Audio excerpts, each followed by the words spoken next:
we provide you the platform to turn your dreams into reality. Give wings to your aspirations with KR Mangalam University. Hello everyone, this is Simran Rajpal and you're watching Jagran Josh.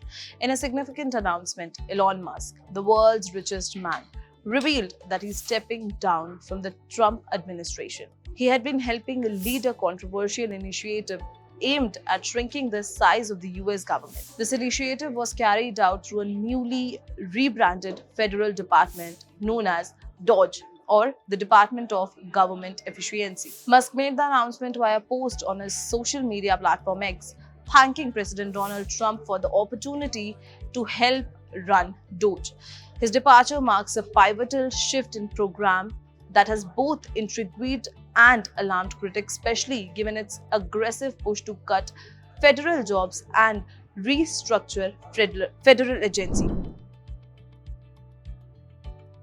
DOGE stands for the Department of Government Efficiency, a federal department that emerged from dramatic reorganization of the US Digital Service, that is USDS.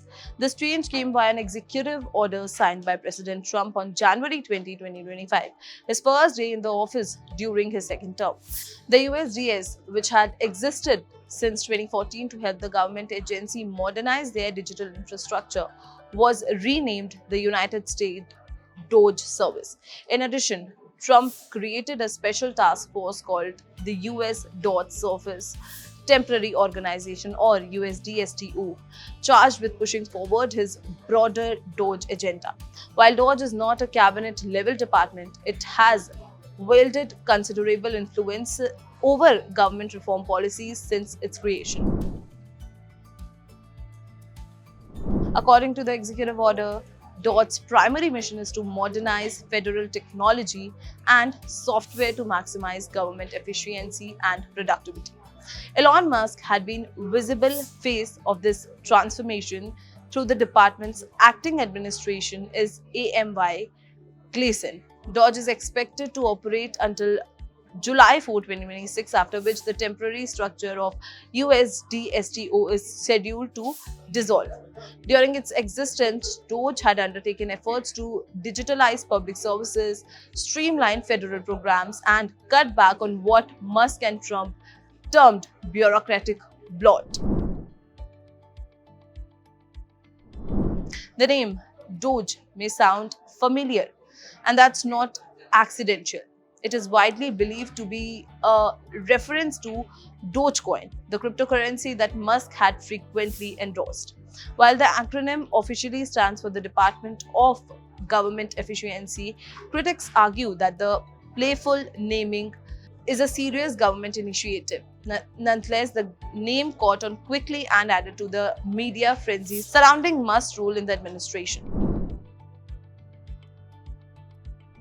The idea for DOGE was first floated during the 2024 US presidential campaign. Elon Musk had proposed a sweeping audit of the federal government, an idea Donald Trump, then the Republican nominee, quickly endorsed. After this, the electoral victory in November, Trump confirmed plans to create DOGE. Originally, he named both Musk and biotech and entrepreneur Vivek Ramaswamy as co-heads of the agency. However, Ramaswamy later opted not to participate. Musk, in contrast, took a central role and publicly aimed to cut $2 trillion from the federal budget, a number he had later reduced to $1 trillion. In April 2025, Elon Musk signaled that he would be stepping back from DOGE, citing growing responsibilities at Tesla, SpaceX, and X. By May, he had officially exited the administration. While Musk was never the official head of DOGE, he was undoubtedly the engine behind its rise. His departure raises critical questions about DOGE's future. Will acting administrator Amy Gleason continue pushing Musk's vision? Will the agency survive beyond its temporary mandate? And will DOGE's legacy be one of the innovation and overreach? What are your thoughts on these? Do let us know in the comments and keep watching Jagran Josh. See you in the next video. Thank you.